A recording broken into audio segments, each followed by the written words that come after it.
Glock pistols are everywhere, on duty belts, bedside safes, and hip holsters across the planet. But for all their popularity, most folks don't know the half of what's hiding behind that polymer frame. Did you know the same company that built the Glock 19 also runs a luxury horse semen business and patented a vaginal infection treatment? In this video, we'll talk about 10 things you didn't know about the Glock. Real facts, not brochure fluff. You'll find out why the Glock 17 has nothing to do with its mag size, how Gaston Glock survived an assassination with a mallet, and why lawmakers are trying to ban Glocks without ever saying the word Glock. We'll even show you a hunter edition you can't buy in the U.S. Cerakoted green and optic ready from the factory. If you think you know Glock, you're about to have a rude awakening. Nobody guesses the road to Glock perfection began with drapery hardware, yet that's exactly where Gaston Glock cut his teeth. In 1963, the post-war Austrian economy still felt raw. Gaston set up shop in a cramped workshop turning out mundane curtain rods and consumer-grade polymer bits that nobody would dream of marching into battle. Those plastic tubes, though, taught him every quirk of injection mold flow, wall thickness, and temperature control. By the mid-1970s, he was supplying the Austrian army with field knives and machine gun belt links that could survive alpine winters. Military buyers kept saying the same thing: simple, light, strong. Gaston listened, took notes, then spent late nights tinkering beside the family washing machine. When the Austrian Ministry of Defense announced an open contest for a new sidearm, the curtain rod guy walked in with a prototype nobody saw coming. A polymer-framed pistol lighter than the steel slides cops lugged for decades. Older gun makers laughed right up until the trials, where Glock's pistol shrugged off mud baths, ice water, and slam fire drop tests that jammed or shattered his rivals. Engineers who once mocked the household goods merchant were suddenly begging to license his polymer recipe. The lesson still echoes at every shooting range. Ignoring the outsider is risky, because the outsider isn't chained to legacy thinking. Glock's obsession with perfection didn't stop at firearms. They extended to some other weird fields not related to guns. Travel south to Carinthia, Austria, and you'll find the Glock Horse Performance Center looking like a Bond villain's equestrian hideout. Climate-controlled arenas, marble-floored stables, chandeliers over grooming bays, everything about the place whispers money is no object. The kicker? They publish an annual stallion catalog where you can order semen online, complete with pedigrees and glam shots of glossy Dutch warmbloods. Gaston's wife Catherine runs the operation, swearing the same design philosophy drives a Grand Prix dressage mount as a duty gun.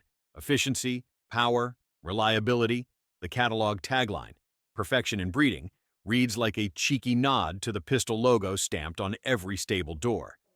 Horse folks raised eyebrows when a gun company muscled into their exclusive breeding circles. But prize foals sired under the Glock banner started dominating European show rings. The gun world noticed too. Memes popped up of a Glock 19 riding a Lipizzaner. Beyond the laughs, the horse empire shows how the profits from a single polymer idea sprouted into a luxury ecosystem nobody predicted. Imagine buying a box of 9mm and a frozen straw of stallion genetics from the same corporate family. Only Glock could make that sentence real, and keep a straight face while doing it. Corporate intrigue usually involves boardroom coups, not blunt force weapons. In 1999, Gaston Glock uncovered a multi-million-euro embezzlement scheme led by his closest financial advisor, Charles Ewart. Rather than lawyer up, Ewart hired a former French legionnaire nicknamed the Priest to silence the old man. They ambushed Gaston in a dark parking garage near his Luxembourg bank. A 70-year-old polymer wizard versus a mercenary with a rubber mallet sounds like a one-round fight.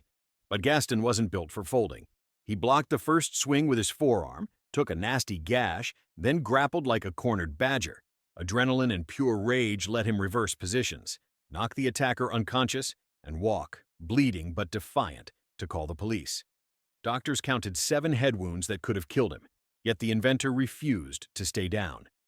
Luxembourg courts later sentenced Ewart to jail and the mercenary to 13 years. Glock returned to Austria the same week, bandaged and grinning, telling reporters the company would keep marching. That episode sealed Gaston's folk hero status among Glock fans. The man not only built a pistol that survives torture tests, he personally passed one. Next time someone claims polymer guns can't take abuse, remind them their creator shook off a murder attempt armed with nothing but stubbornness. If Gaston's horse sperm business didn't convince you that his company explores every weird niche, take a gander at AU201624797B2, a patent for treating vaginitis using powdered zeolite. That's right, the guy didn't just conquer polymer frames, he also tried to fix bacterial infections in the human vagina. This wasn't some whiteboard fantasy either. Glock Health Science and Research GmbH filed worldwide, even patented something similar in the U.S. Under patent US 20170136060A1. Gaston thought of targeting fungal and bacterial vaginal infections with clinoptilolite particles between 0.2 and 10 microns in size. The result? A local treatment that promotes good flora like Lactobacillus crispatus, while suppressing nasties like Candida albicans. Medical journals barely blinked, but engineers back in Deutsche Wagram dove in like it was a new recoil spring system.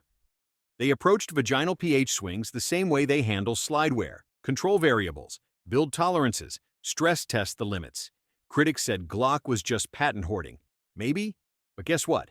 Ideas from sterile medical applicators are baked into Gen 5 backstraps. Foam dispersion nozzles inspired lubrication grooves. For Glock, everything from vaginitis to trench warfare feeds the same addiction, turning any problem into rugged, clean function. Gun counter lore loves easy math, so people assume the Glock 17 got its name from fitting 17 cartridges in its flush magazine. Convenient story, totally wrong. Gaston filed 16 patents before his pistol bid. The handgun became lucky number 17 at Austria's patent office. The magazine just happened to hold 17, though early prototypes used 15-round Italian Beretta mags until Glock's team tooled custom followers. The naming mistake spread when American importers leaned on the coincidence for ad copy, and Hollywood made it gospel. Understanding the real origin offers a peek into how Glock catalogs products. When the machine pistol variant arrived, it grabbed the next slot and became the Glock 18. Compact size shrank to Model 19. Even the law enforcement-only rotating barrel project wears 46, because 45 other patent filings sit in the archive. The serial system feels almost clinical. Every new mechanical concept earns a number regardless of marketing flow. That discipline keeps engineers honest. They can't slap a random moniker on a weekend prototype. They have to justify a patent application first. In a sea of pistol names dripping tactical fluff, a two-digit integer stamped on the slide says, "This thing exists because the design earned legal protection, not because a copywriter thought it sounded mean." During the Cold War, Austria's EKO Cobras needed a submachine gun replacement small enough for one-handed snapshots inside airplanes. Glock answered with the select-fire Glock 18, thumb the switch to the rear, and 1,200 rounds per minute pour from a pistol frame that still weighs under a kilo loaded. A 33-round stick magazine empties in less than 2 seconds, the slide cycling so quickly it blurs into a single metallic hiss. Civilians rarely see one outside of YouTube slow-mo because U.S. law froze new machine gun registrations in 1986. Police agencies lucky enough to possess pre-sample imports treat them like crown jewels. The pistol's internals differ only by a beefed-up slide and an extra sear. Drop those parts into a standard Glock, and you risk federal prison before the trigger resets. That simplicity explains why criminal switch kits flood the black market. Anti-gun politicians frame the switch epidemic as a manufacturing flaw, ignoring the fact that every common semi-auto rifle can convert just as easily with a file and a drill. Meanwhile, the legitimate Glock 18 remains a controlled beast, haunting the internet as proof polymer pistols can chew through ammo faster than a grease gun, yet keep running. Skeptics once called Glock a Tupperware gun. They quit laughing after polymer frames clocked millions of rounds without cracking. The secret resin, listed in corporate files as Polymer 2, behaves a lot like DuPont Zytel Nylon 6, reinforced with glass fibers. That's the identical material family sprinter Michael Johnson trusted for the gold-trimmed soles he wore at the 1996 Atlanta Olympics. At 30 meters per second, those soles hammered track lanes harder than a slide recoiling into a frame. So durability comparisons weren't theoretical. Polymer 2 shrugs off minus 40 Celsius cold, so severe steel hammers your skin, yet also resists the kind of hydraulic creep that warps lesser plastics inside hot glove boxes. It takes pigment well. enabling colors from flat dark earth to the royal purple limited runs that Glock slips into military trials just to troll collectors. Critics claim plastic flex ruins accuracy, but the locked breech design places all critical bearing surfaces in steel rails molded into the frame. The polymer's mission is shock absorption and weight shaving. Two reasons. New shooters say a Glock feels less snappy than an all-metal pistol of equal caliber. Today, virtually every competitor copies the formula, whether they admit it or hide behind proprietary codenames. Gaston's curtain rod jeans didn't just birth a gun, they rewrote material science playbooks across the entire handgun market. Legislators in Illinois and California learned federal courts strike down brand-specific bans, so they cooked up a new villain, the convertible pistol. Their bills describe a semi-auto with a cruciform trigger bar that can accept an auto-sear. Knowledge cribbed straight from Everytown's lawsuit against Glock. The word Glock never appears, yet the cruciform bar is present in every Glock from the Gen 1 G17 to the latest G47 MOS. Under House Bill 4045, a dealer selling Grandma a bone stock G19 could face a felony because someone else might jam a $20 3D printed switch onto it. Existing federal laws already hammer switch possession with decade-long sentences, but that bores politicians. Crafting a new crime that roasts gun shops makes bigger headlines. California's draft goes further, listing the Cruciform system by name.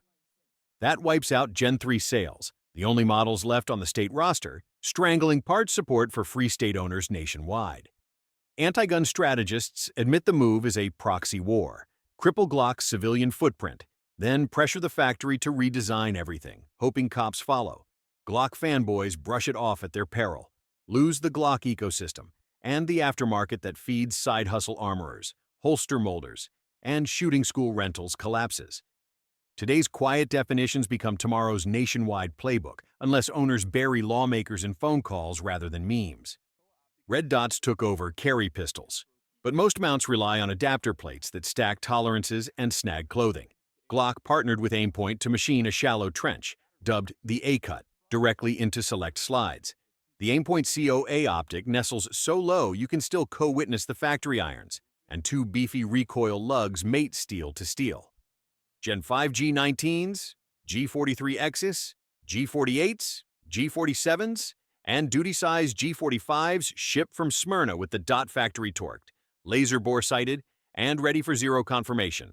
Aimpoint refuses to sell the COA separately, forcing buyers into the Glock package, an arrangement that irritates tinkerers but guarantees the optic meets Glock's dunk tank certification.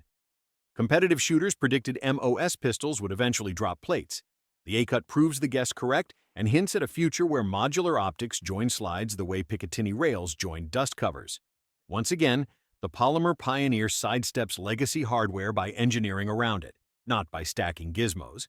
And for the first time since night sights became a factory line item, nobody needs an armorer's press to upgrade aiming tech. The pistol arrives dot-capable straight from the plastic case, no hex wrenches required. EnforceTac 2025 revealed Glock's Hunter Edition, a Glock 45 Cerakoted in forest green with a +2 mag extension, extended slide stop, beveled magwell, and the Glock performance trigger baked in. European buyers can bundle the pistol with the Aimpoint COA or the new GTL2 weapon light pumping 600 lumens in a housing groove to mimic slide serrations. An optional thumb clip, reminiscent of the 19X retention loop, helps backwoods stalkers secure the gun during long trudges. Americans drooled, then cursed as Glock reps confirmed the model won't hit you. Mess. Shelves, at least for now. Import hurdles, litigious states, and SKU overload keep the hunter abroad. Collectors instantly plotted gray market routes, only to remember the ATF crushes Form 6 wish lists for pistols without a sporting purpose stamp. The irony is rich. A country that incubated shall-issue carry laws can't import a variant built for bore drives. Still, the hunter matters because it shows Glock isn't stuck on black plastic bricks. And there you have it, 10 things you very likely didn't know about the Glock. Found any of these intriguing? Which one blew your mind? Drop your answer in the comments. Be sure to like, share this with a fellow Glock fan, hit subscribe, and smash that bell icon so you don't miss the next deep dive.